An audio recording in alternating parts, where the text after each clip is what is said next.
The city slept, but its dreams were restless, tangled in a web of whispers and shadows. They called me Alara, a name as common as the cobblestones under my feet, but my trade was anything but. I was a dream weaver, or more accurately, a dream thief. For the right price, I could slip into your slumber and pluck out your darkest secrets, your most cherished memories, or even your deepest fears. Tonight's client was a powerful merchant, a man whose wealth was matched only by his paranoia. He believed a rival was plotting his ruin, the scheme hidden within a dream. My mark was a young apprentice named Kale, a boy with eyes as old as the city itself. Finding his dream was easy.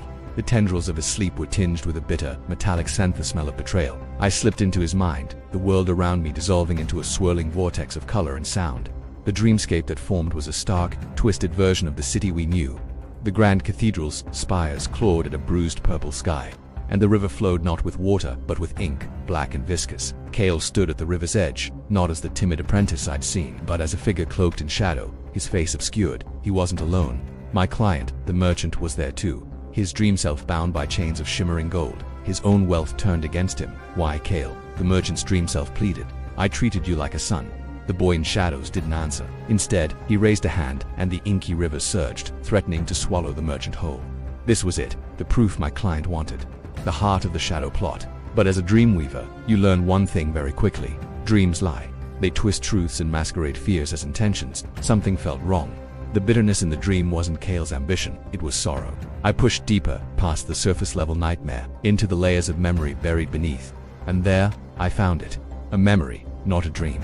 A young Kale, his family starving, begging for help at the merchant's door, only to be turned away with cruel laughter. The merchant hadn't just denied them, he had humiliated them. I saw the truth then. This wasn't a plot for ruin born of greed. It was a desperate cry for justice, a fantasy of revenge from a boy who had lost everything.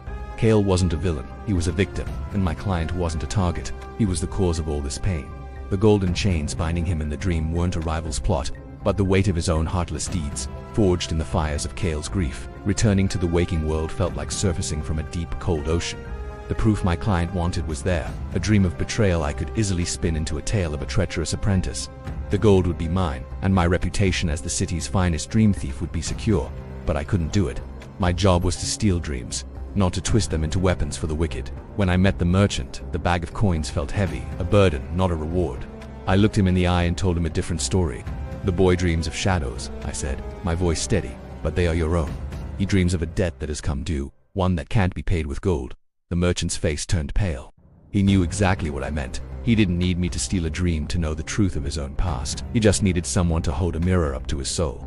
I left the bag of coins on his table and walked out into the pre-dawn light. I hadn't stolen a dream, I had delivered a message. I was still a thief, but perhaps, for the first time, I had stolen something for the right reason. I had stolen a man's ignorance and left him with the heavy, undeniable weight of his own heart of shadows.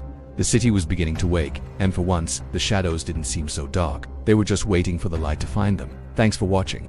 If you enjoyed this story, don't forget to like, share, and subscribe for more tales from the City of Shadows. Let me know what you think in the comments below. See you next time.